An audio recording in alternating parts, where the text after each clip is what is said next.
옛날 옛적 깊은 산속 작은 마을에 오누이가 살았어요. 엄마는 시장에 나갔다가 돌아오겠다고 하고 집을 나섰고, 오누이는 집에서 엄마가 가져올 과일을 기다리고 있었어요. 그런데 시간이 지나도 엄마가 돌아오지 않자 오누이는 걱정이 되어 집 밖으로 나가 언덕 위에서 기다리기 시작했어요. 그런데 갑자기 맞은편 언덕 아래로 지나가던 호랑이 한 마리가 보였어요. 호랑이는 마침 시장에서 돌아오는 엄마를 만나게 되었고, 엄마를 꿰어먹기로 마음먹었어요. 뭐가 그리 급한가 하며 호랑이는 엄마를 가로막았고, 겁에 질린 엄마는 호랑이에 의해 삼켜지고 말았어요. 호랑이는 엄마가 입고 있던 옷을 걸친 뒤 엄마 목소리를 흉내내며 오누이가 있는 집으로 갔어요. 호랑이의 모습에 깜짝 놀란 오누이는 무서움에 떨면서도 창문 너머로 엄마인지 확인하려고 했어요. 하지만 멀리서 들리는 소리에 속아 넘어가고 문을 열어주고 말았답니다. 호랑이는 들어와 다짜고짜 방 안을 살펴봤지만 어린 오누이가 숨은 모습을 발견할 수 없었어요. 오히려 냄새를 쫓아 방 안으로 다가갔어요. 순간 오누이는 창 밖으로 도망가려고 했으나 언덕 아래로 떨어져 상처를 입고 말았어요. 그때 오빠가 용기를 내 여동생을 품에 안고 오누이는 함께 달아나기 시작했답니다. 뒤쫓아 오는 호랑이를 피해 오누이는 산속을 헤매고 점점 더 깊은 숲으로 들어갔어요. 그리하던 중 오누이는 마침내 한 나무 위로 올라갈 수 있었고, 가지에 매달려 호랑이를 피해요. 하지만 호랑이는 나무를 밑에서 지켜보고 힘차게 나무를 흔들기 시작했어요. 간절한 마음으로 오누이는 하늘을 향해 기도를 올렸습니다. 동생은 저희를 구해주세요 하고 간절히 기도했어요.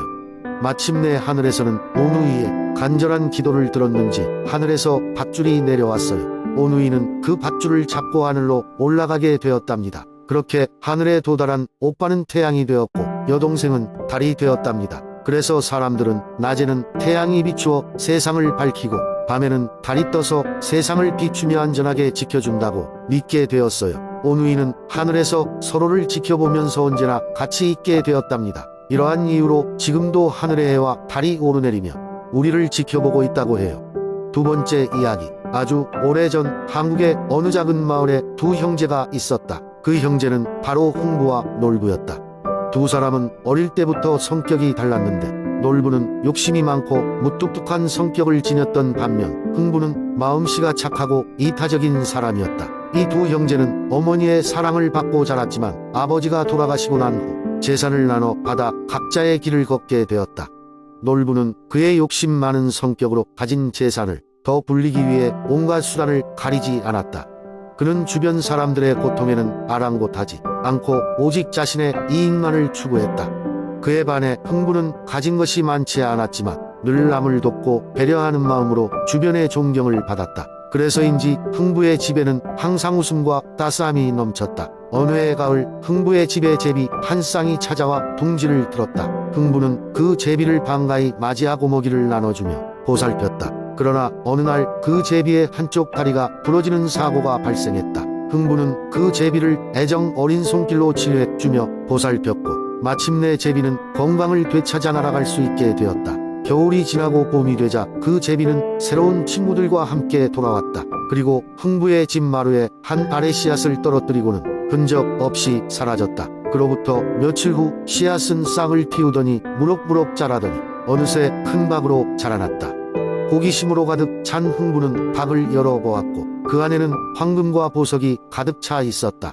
이 소식을 전해들은 놀부는 질투심에 가득 차 제비의 다리를 일부러 부러뜨리고 다음 봄을 기다렸다. 마침내 놀부의 기대에 부응하듯 제비가 씨앗을 떨어뜨렸지만 놀부가 키운 박은 곧 흉측한 괴물과 두려운 재앙을 몰고 왔다. 놀부는 자신이 저지른 잘못을 뉘우치며 욕심이 얼마나 파괴적인지를 깨달았다. 흥부는 자신의 형이 위험에 처했음을 염려해 그를 돕기 위해 애썼고, 그 과정에서 놀부 또한 자신의 이기적인 마음가짐을 버리고 형의 사랑을 깨닫게 되었다. 두 형제는 서로를 이해하고 화해하며 더 나아가 그들의 마을을 행복한 곳으로 만들기 위해 협력했다.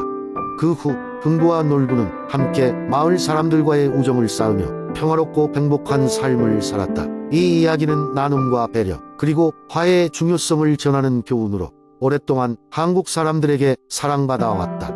세 번째 이야기. 옛날 옛적 넓고 푸른 바다 속에는 용왕, 다스리는 아름다운 해적 왕국이 있었습니다. 이곳에는 수많은 바다 생물들이 평화롭게 살고 있었고 그들의 왕인 용왕은 언제나 왕국의 안녕과 번영을 기원하며 자신이 다스리는 바다를 사랑했습니다. 하지만 어느 날 용왕은 심각한 병에 걸려 침대에서 일어나지 못하게 되었습니다. 시간이 갈수록 그의 건강은 더욱 악화되어 갔고 왕국의 모든 생물들은 걱정에 빠졌습니다. 용왕의 병을 치료할 수 있는 유일한 방법은 육지에서 사는 동물 토끼의 간을 구하는 것이었습니다.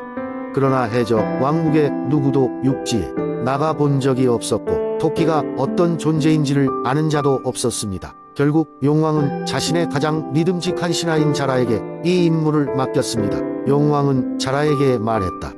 자라야, 너는 똑똑하고 또한 빠르니 이 일을 부탁하마. 육지에 올라가 토끼라는 동물을 찾아 그의 간을 가져와 주어야 하느니라. 자라는 용왕의 명을 받들어 해저 왕국에서 육지로 떠났습니다.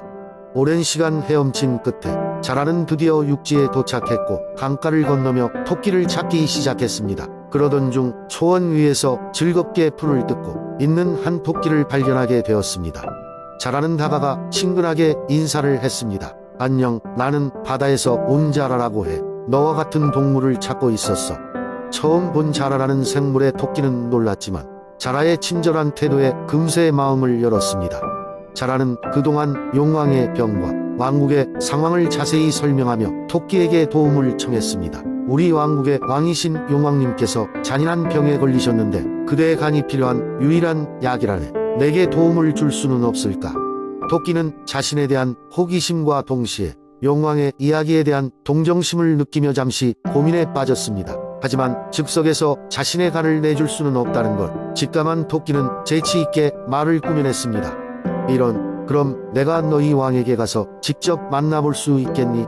내 간은 집에 두고 와서 같이 가야 할 텐데 그렇지 않으면 자네가 원하는 것을 줄 수가 없겠구나. 자라는 토끼의 말을 믿고 그를 바다로 데려가기로 했습니다. 두 친구는 자라의 등에 올라타서 함께 바다를 향해 헤엄쳐 갔습니다. 해저 왕국에 도착한 토끼는 용왕을 맞이했습니다.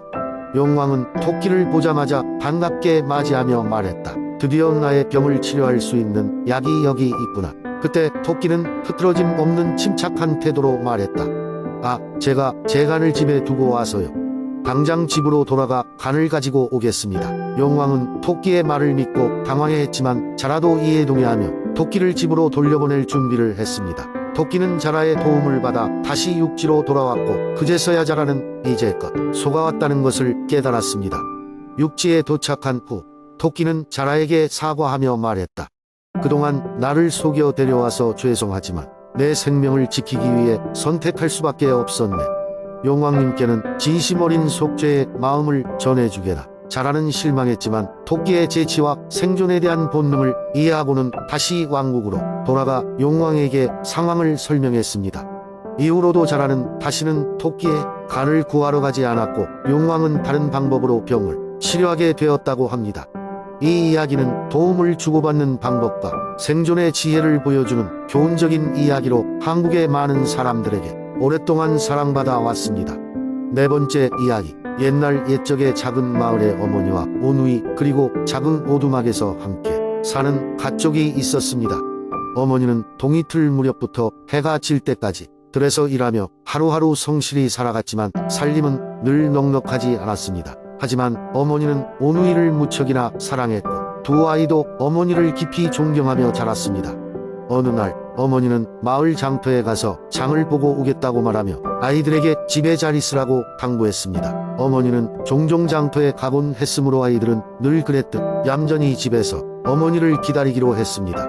그러나 그날따라 정오가 넘어가도 어머니는 돌아오지 않았습니다. 해가 위협위협 기울 때까지도 어머니의 모습은 보이지 않았고 오누이는 걱정이 되기 시작했습니다. 배도 고프고 어머니가 돌아오실 시간이었지만 이상하리만치 어머니는 소식이 없었습니다. 그러다 그날 저녁 문을 두드리는 소리가 들렸습니다. 큰 나이인 오빠가 문을 열자마자 깜짝 놀랐습니다. 어머니라고 생각했던 사람은 다름 아닌 호랑이였던 것입니다. 호랑이는 교활하게 웃으며 어머니의 옷을 입고 어머니인 척했습니다. 얘들아, 엄마야, 내가 너희 좋아하는 음식을 가져왔단다. 얼른 문을 열 거라. 하지만 문틈으로 내다본 동생은 조금 이상한 느낌이 들었습니다. 그녀는 평소에 어머니가 하는 것과는 다른 냄새가 났고 목소리도 조금 달랐습니다. 어머니가 아니라면 어떻게 하죠? 동생이 속삭였습니다. 오빠는 잠시 고민하더니 물을 데워서 정말 어머니인지 확인해보자 라고 말했습니다. 두 아이는 뜨거운 물을 준비하고 다시 문을 열었습니다. 정말로 어머니시라면 손을 보여주세요 라고 아이들이 말하자 호랑이는 꾀를 내어 어머니의 손처럼 보이게 했습니다. 하지만 아이들은 의심이 가시지 않았고 결국 오빠는 뜨거운 물을 호랑이에게 끼얹었습니다. 도망치던 호랑이는 그제서야 본색을 드러내고 크게 으르렁거렸습니다. 아이들은 기지를 발휘해 뒷문으로 달려나갔고 뒤쫓아 오는 호랑이를 피해 도망을 쳤습니다. 그 순간 하늘을 올려다보며 오빠는 외쳤습니다. 하늘이시여, 제발 우리를 도와주세요. 그러자 갑자기 커다란 밧줄이 하늘에서 내려왔고 오빠는 동생의 손을 잡고 그 밧줄을 타고 하늘로 올랐습니다. 아래를 보니 호랑이는 아직도 그들을 쫓고 있었고 곧이어 호랑이 역시 다른 밧줄을 타고 하늘로 올라오기 시작했습니다. 위험이 다가오자 두 아이는 더욱 안타깝게 하늘에게 도움을 청했습니다. 그러자 오빠와 동생은 각각 해와 달이 되어 하늘 높이 올랐습니다. 그렇게 오빠는 따뜻한 햇살을 주는 해가 되고 동생은 밤하늘을 밝혀주는 달이 되었습니다. 이렇게 하여 두 아이는 영원히 하늘에서 서로를 지켜보며 안전하게 살게 되었다고 합니다. 그리고 사람들은 해와 달을 보며 용기와 지혜를 가졌던 은우이의 이야기를 되새기곤 했습니다.